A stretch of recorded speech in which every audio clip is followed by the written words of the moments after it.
Hi, I'm Weston. I love talking about baseball, and I'm here to talk about Game 4 of Group Play, where the United States takes down Colombia 3-2 in a nail-biter, winner advances game to head on to the quarterfinals. It was not quite a winner-take-all game because it would have required the U.S. losing by 4 runs or more, but it had winner-take-all energy, and the U.S. was able to just barely scrape into a win. Overall, I thought this game was a bit of a reflection of what the States team is overall. You have a just gaggle of talent in the hitting lineup, a absolutely phenomenal bullpen, and shaky starting pitching. And that was more or less what you got tonight. The offense is not spread around, but the top two, specifically Mookie Betts and the captain of the U.S. team, Mike Trout, who playing meaningful games continues to just look amazing. It might be, for the rest of baseball, a miracle that he has not made it to the playoffs yet, because if he were to make the playoffs at this point, I think he might just go 40 for 40 with like 17 home runs en route to ALCS MVP, World Series MVP, and sweeping every single round. 3 hits, including a triple, and all 3 runs driven in. Mike Trout has been everything the U.S. team hoped he would be and more. He has been absolutely outstanding throughout group play. He's hit .417!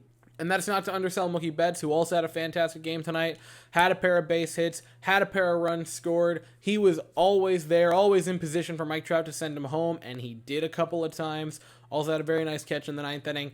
Mookie Betts and Mike Trout were just a magnificent duo at the top of the lineup. Now, Merrill Kelly was not wonderful tonight or anything, but he gave you 3 innings in which he gave up 2 runs. He didn't get blown up, and he gave you a couple of innings before you had to go turn to the bullpen. I call that it was a success. It was fine.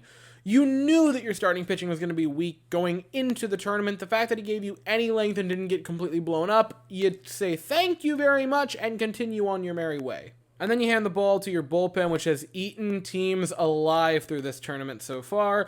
I specifically want to highlight the 3-headed monster to close out the game. Jason Adam was absolutely fantastic, struck out the side in his inning of work. You had Devin Williams, who looked really solid, and American hero Ryan Presley to come in the 9th, save the game, get it put away, and let the U.S. advance to the quarterfinals. So the positive, congratulations, United States, you didn't screw it up royally. You took the greatest hitting lineup ever assembled in the history of baseball and were able to make it past group play. Now, here's the fun part for you. Now, on Saturday night, you get to face Venezuela. I might get some flack for this, and you might laugh at me and call me dumb, and that's fine. I think Venezuela might scare me more than Japan, if I'm being completely honest with everybody. And so my view of that game as a States fan is, oh, good Lord, this is going to be a hard mountain to climb.